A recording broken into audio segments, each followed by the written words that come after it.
As a hub connecting the East and West, Dubai offers unrivaled access to the rest of the world and the diverse population within. Formerly dependent on oil, it now forms less than 1% of the city's GDP.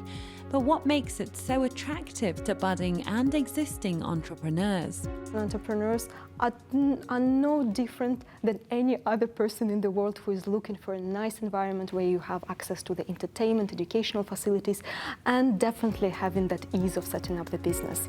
Dubai Chamber is a semi-government organisation and offers support to those wanting to set up a business. Its entrepreneurship arm, Dubai Startup Hub, assisted over 2,000 entrepreneurs last year. There are various stages of entrepreneurial journey, from the inception of the idea to registration of the company and scaling your business to the overseas market. Since 2019, athleisure brand El Couture has grown from local to global success. I saw a huge gap in the market for comfortable, high quality but affordable activewear. And that's when I had an idea to start up my own. I've never opened a business before, so I was just learning on the job. But I think it's been very supportive here as a female founder. Dubai is keen not just to increase the number of startups, but to nurture and develop those businesses to have more success stories like this one. In Q1 of this year, Dubai Economy issued over 15,000 new licenses.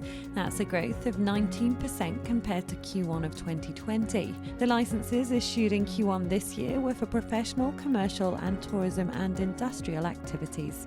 Data platform Magnet tracks every investment that takes place in the venture capital and startup space. Currently, governments, corporates at all levels are very interested in innovation and startups. So when they're trying to make policies, when they're trying to identify potential investments, when startups are looking at their competitors, that's the data that we're trying to aggregate and help educate people in this space. Incubator Interlac was set up to support and launch startups in the aviation, travel and tourism industry.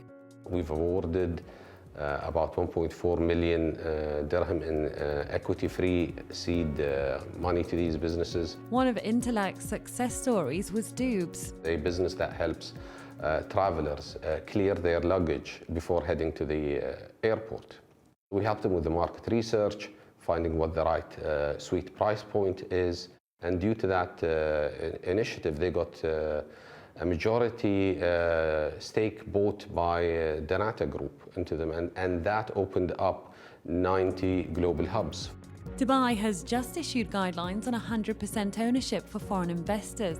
I think currently it's easier than ever before to try and start a company. The cost of setting up is less than it used to be. I think one of the things that you definitely see is when you see success stories like Kareem, when you see the success stories of Souk, they inspire the next generation of people that are trying to start companies to replicate them. The UAE has one of the lowest tax rates across its competitor countries, with nil rate of corporate tax and 5% VAT. I feel like Dubai is such an inspiring city. It's exciting. There's always something going on here. I think if I lived in a different city, I'm not sure if I would have been as enthusiastic to set up a business with no experience. The Emirates' vision is to embrace a future dominated by technological and research-based industries and become the startup capital of the world.